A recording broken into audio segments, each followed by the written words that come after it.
Hola a todos y todas, muy buenas noches. Estamos en una edición más de Punto de Vista, programa que produce la Comisión de Derechos Humanos de ICA y que se emite a través de sus diferentes plataformas digitales, canal YouTube, Facebook y algunos resúmenes a través del Instagram y el TikTok.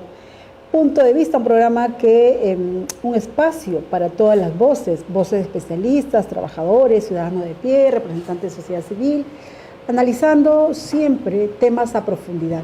Hoy vamos a entrar de lleno a una entrevista aprovechando la presencia de Federico Chunga, el doctor, él es abogado, consultor internacional. Hace poco estuvo en Chile en el foro que hizo las Naciones Unidas, justamente congregando especialistas en el marco de ese tema, con amplia experiencia en empresas y derechos humanos, ha sido también funcionario del Estado y conoce de cerca esta realidad. Solo para mencionar ¿por qué conversamos, por qué abrimos este espacio en Punto de Vista? Porque desde CODEICA se viene impulsando hace varios años el diálogo y una cultura de paz. Esto con el conjunto de actores que más conflictividad sociolaboral y ambiental se ha generado en ICA. Recuerden, ya prontito nomás, el 30 de noviembre, se van a conmemorar el 30 de noviembre 3 años de lo que fue el paro agrario. ¿Qué se ha hecho? ¿Qué se viene dando desde el Estado? Bueno, por lo pronto desde las ONGs, la cooperación internacional, de la sociedad civil, de los propios sindicatos, actores claves, desde el empresariado agroexportador que está organizado en la Cámara de Comercios, los 5 sindicatos, Frutícolas del Sur, Monsanto Perú, Agrocasa, Agrícola Chapi y Citclari, que es el único sindicato de actividad por rama. Se ha logrado ahora un proceso bastante interesante.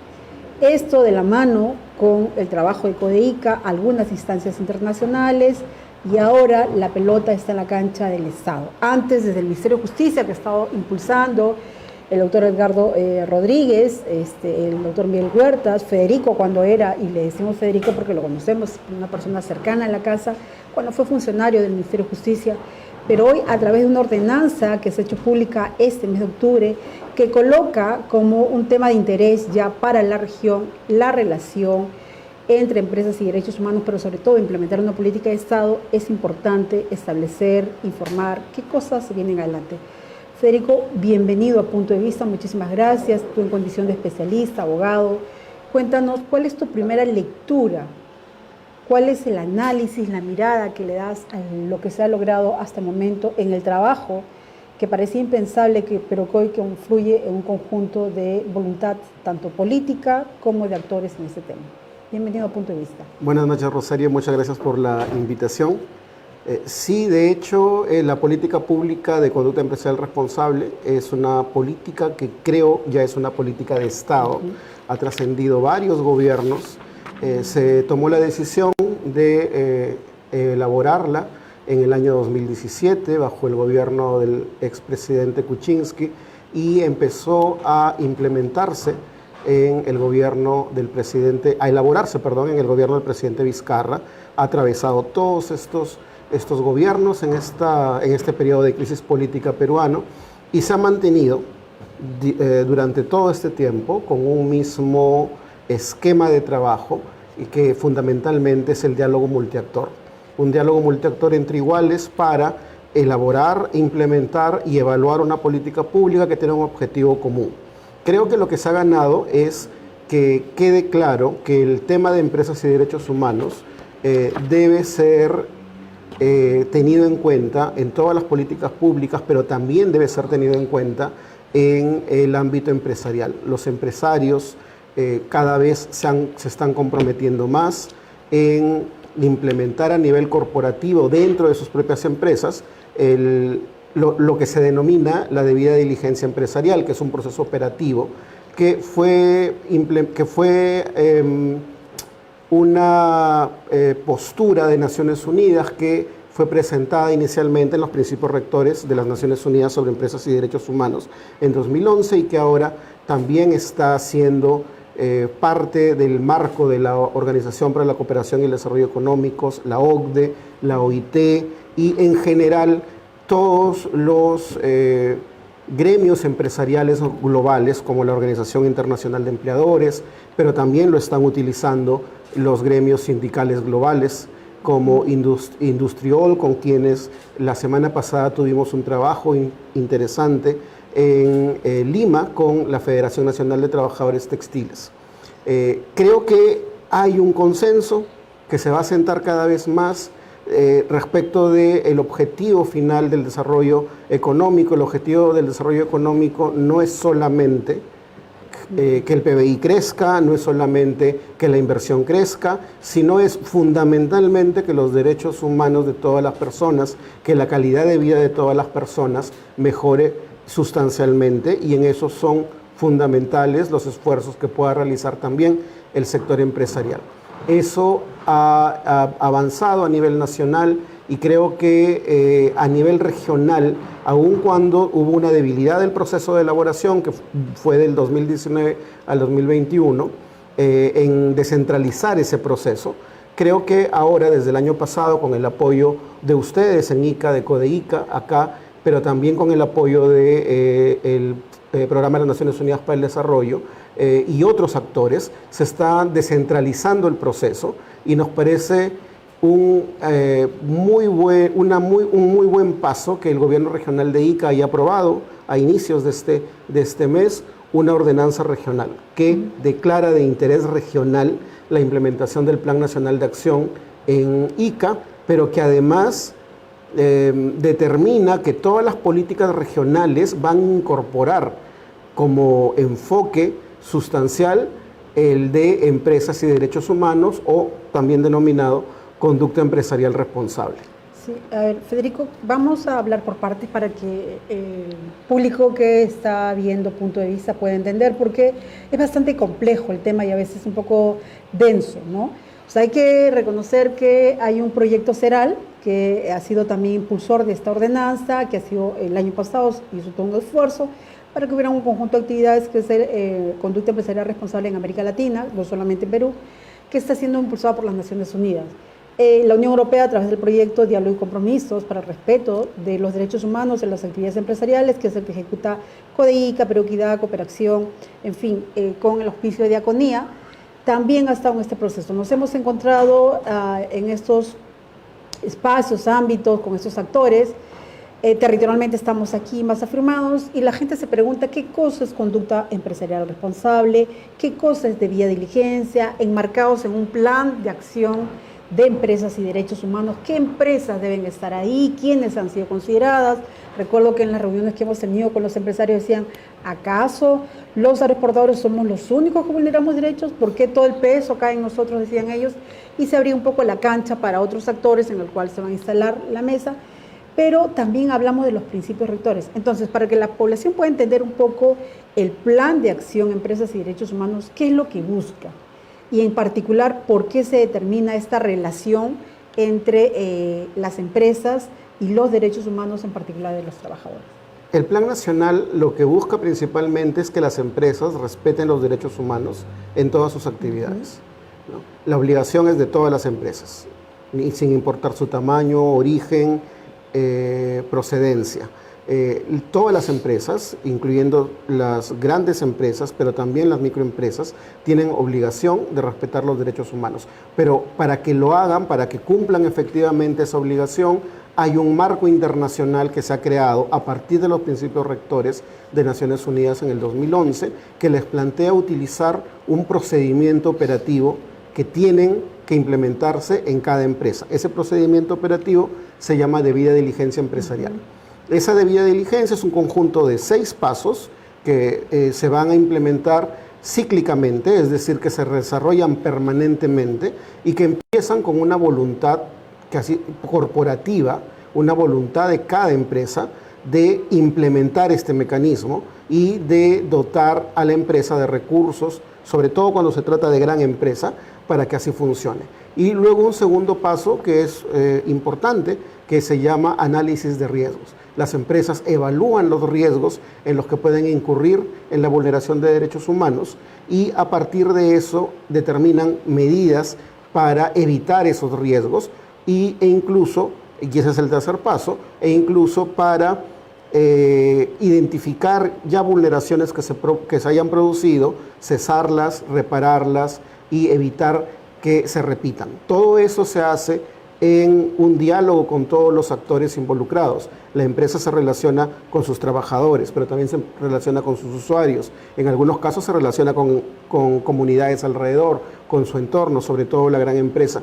Si bien todas las empresas están involucrados, nosotros, o el marco de la política pública, busca que algunas empresas que han avanzado ya en este tema lideren, principalmente la gran empresa. CONFIEP y las organizaciones gremiales que pertenecen a CONFIEP, como AGAC, por ejemplo, han participado desde el inicio del proceso y se han comprometido a ello. Entonces, lo que buscamos es que el sector de la gran empresa lidere esta política pública o la implementación de esta política dentro de sus empresas y que apoye a involucrar cada vez a más empresas.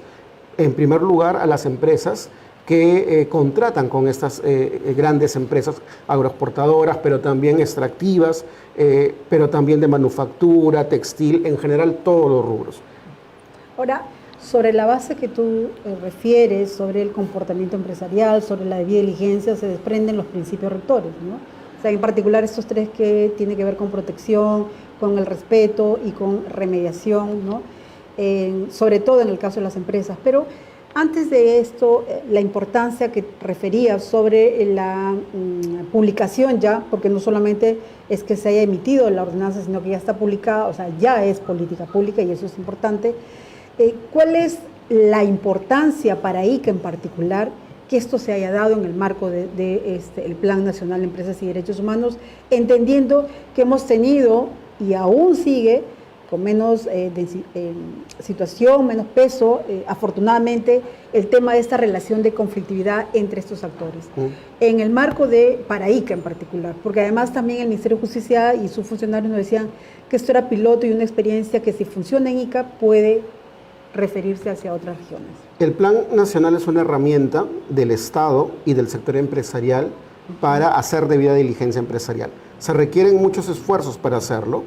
Como te decía, ya algún sector de la gran empresa ya ha avanzado, pero se requiere un esfuerzo continuo, un acompañamiento del Estado desde la política pública y una participación cada vez más comprometida del sector empresarial, empezando por la gran empresa, no porque la gran empresa sea la que más vulnera derechos, sino porque la gran empresa es la que tiene más herramientas para hacerlo y es la que justamente por eso ha avanzado más en este tema.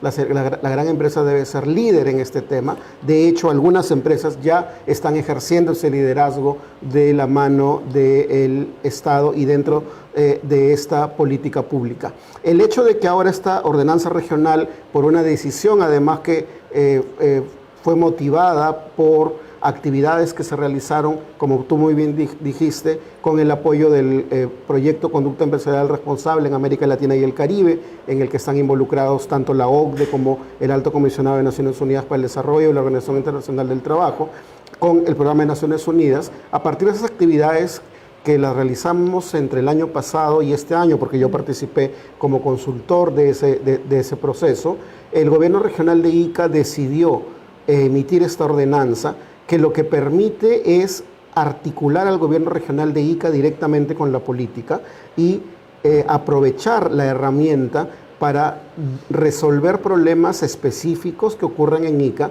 y que tienen, por naturaleza territorial, unas características distintas al resto del país. El tema agroexportador, por ejemplo, en Ica es distinto al que ocurre en el norte del Perú, y por lo tanto necesita una actuación muy concentrada, muy específica en esas propias características. El Plan Nacional de Acción lo que permite es que el gobierno regional articule con el Ministerio de Justicia y Derechos Humanos como ente rector, pero también que articule, por ejemplo, con el Ministerio de Trabajo y Promoción del Empleo, que articule en los temas mineros con el Ministerio de Energía y Minas, directamente bajo esta lógica de marco internacional, de principios rectores, donde hay unas obligaciones específicas que no son solamente obligaciones legales, sino que incluso van más allá de la ley. Lo que busca este marco es que ICA incorpore estándares internacionales de derechos humanos, las políticas públicas del gobierno regional incorporen estos estándares internacionales para que potencie lo ya avanzado, el desarrollo de la agroexportación, para que el empleo digno sea una realidad concreta en este marco económico de ICA, que, como les decía, es particular y es diferente al resto de las regiones. Sobre la base que ha señalado, ¿qué corresponde hacer? Porque estamos hablando de una política regional que habilita, abre las puertas para que el Plan Nacional de Empresas y Derechos Humanos se implemente, pero además que no solamente declara interés público, sino que los instrumentos de gestión, y creo que ese es el valor cualitativo, también contemplen este enfoque de empresas y derechos humanos. ¿Cuáles son los pasos que debieran seguir de parte del gobierno regional para decir que la ordenanza no se quede como política ahí básicamente decorada? El gobierno regional tiene que ya incorporar efectivamente a las políticas, como tú bien dices, a todas sus políticas, este enfoque de empresas y derechos humanos. En general, el enfoque de derechos humanos es central en todas las políticas públicas y especialmente en las políticas públicas que afectan a grupos vulnerables.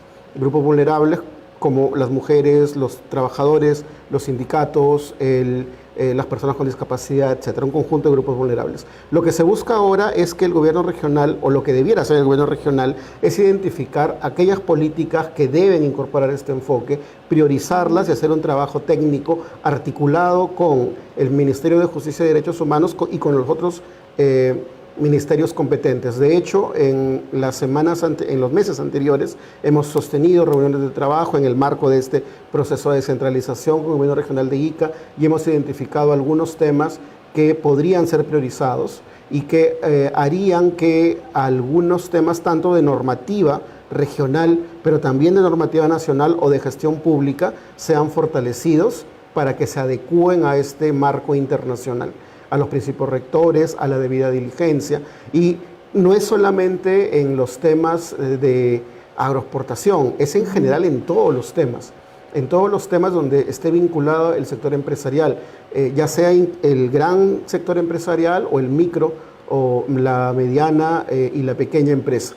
La idea es que este marco ayude a que las empresas sean más competitivas, sean más productivas, porque el respeto de los derechos humanos, contra lo que algunos creen, no es un obstáculo para el crecimiento, sino por el contrario, potencia el crecimiento. Lo hace sostenible, lo hace que llegue a más personas, y si la sociedad se desarrolla en conjunto más, el crecimiento tiene un impacto muchísimo mayor, y eso es lo que busca, y eso es lo que el gobierno regional también, estoy seguro, tiene como objetivo.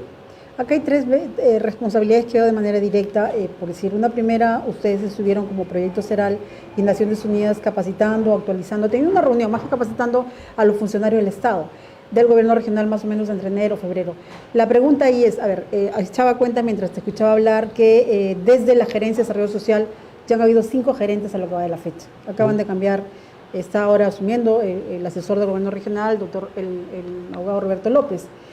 Pero casi las funcionalidades de la gerencia están en la misma situación. ¿Cómo hacer sostenible una política cuando primero tiene que actualizar, pasar por conocimiento, información del equipo técnico y político del gobierno regional? Eso quiere decir que tienen que aprender a saber qué cosa es derechos humanos, cómo se...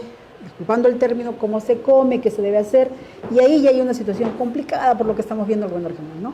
Pero una segunda acción también tiene que ver con cuál es la responsabilidad del empresariado y cómo asume el empresariado. Cuando hemos tenido reuniones con ellos y que las tenemos permanentemente, siempre están, digamos, con esta voluntad de sentarse, pero también un poco la defensiva que siempre se les señale a ellos y que además no necesariamente se está respetando cómo debiera ser el proceso. En junio, y termino diciendo para un poco escuchar, lo que nos puede decir es que se iba a instalar esta situación. Hubieron también cambios ministeriales en el Ministerio de Justicia y Derechos Humanos. Esto implica que hasta que no se ponga la primera piedra, que tendría que estar aquí el MINJUS con todos estos actores, recién va a caminar este proceso. Este problema de los cambios permanentes en los gobiernos regionales también lo sufre el gobierno nacional. De hecho, como te decía al inicio, la crisis política recurrentes a lo largo de los últimos años han dificultado la implementación de todas las políticas y también de esta política pública. Así que nos parece incluso que es, bueno, hay que decirlo así, es normal que eso ocurra también a nivel de gobiernos regionales. La idea de una política pública es que pese a esos cambios, pese a esas dificultades, la política pública trascienda. Como te decía al inicio, el Plan Nacional de Acción ha trascendido hasta ahora a todos los gobiernos que han pasado y creo que eso es una buena noticia a pesar de todo. Creo que eso también va a ocurrir en los gobiernos regionales aún con todos estos cambios. Así que ahí más bien lo que hay que hacer desde sociedad civil, o mi recomendación es que desde sociedad civil, desde los sindicatos, desde el sector empresarial, se siga acompañando, vigilando, exigiendo a los nuevos funcionarios para que implementen adecuadamente esta política pública sobre la cual todos los sectores están de acuerdo. Ya luego, pensando en el sector empresarial y en cómo el sector empresarial o la actitud del sector empresarial respecto de la implementación de esta política, yo más bien quisiera destacar que si bien el sector empresarial en un inicio en la política pública nacional era reacio a involucrarse en esta política, creo que esos miedos iniciales han sido superados y que hay un compromiso ya del sector empresarial de involucrarse y de implementar efectivamente la debida diligencia en el ámbito de sus actividades. De hecho, cada proceso es distinto, cada proceso tiene temores, no solamente el sector empresarial, también de los otros actores, pero el marco internacional le da al Estado, al gobierno regional y al Ministerio de Justicia y al Poder Ejecutivo en general, herramientas suficientes para administrar esos temores, ¿no? La idea es, y además creo que hay que relevar eso porque no es común en el Estado peruano, la idea es que esta política pública a nivel regional, al igual que lo fue en la nacional, se implemente a través de un diálogo multiactor, sincero, entre iguales, dirigido a la búsqueda de consensos y que supere esas divergencias, esas contradicciones que son naturales en un país como el nuestro, pero que a partir de la buena voluntad de todos los actores, como lo han demostrado a lo largo del proceso que ya lleva 5 años a nivel nacional, a través de esa buena voluntad es posible avanzar. Lentamente tal vez, no a la velocidad que quisieran todos los actores, pero lo significativo de un proceso como este es que se trata de procesos que ya no retroceden. Lo poco que se avance es el nuevo hito sobre el cual se va a seguir avanzando. Los retrocesos ya son difíciles, es más, yo espero que no hayan retrocesos. Yo creo que se ha avanzado lo suficientemente fuerte como para que esos retrocesos existan, y más bien lo que hay que hacer es preocuparse por acelerar un poco el paso, y en eso están involucradas creo que todas las voluntades de todos los actores. Para ir terminando la entrevista, Federico, me indican que ya no tenemos más tiempo, ¿cuál es el rol que corresponde a los otros actores en particular, a quienes siempre están desde el lado de la protesta, desde el reclamo, y que han entendido que el diálogo es un instrumento de cambio y de acercar y resolver situaciones como estas, en este caso a los sindicatos? ¿Cuáles son las urgencias de parte de también este sector de trabajadores? Yo creo que los sindicatos deben ser fortalecidos por el Estado. Hay un compromiso en el Plan Nacional de fortalecer los sindicatos, en la lógica de desestigmatizar a los sindicatos también. Y creo que también hay una voluntad, y deben hacer eso los sindicatos, de fortalecerse a sí mismos, de renovarse, de involucrar a actores que no están necesariamente incorporados a la vida sindical, mujeres, jóvenes, ampliar un poco más esos liderazgos.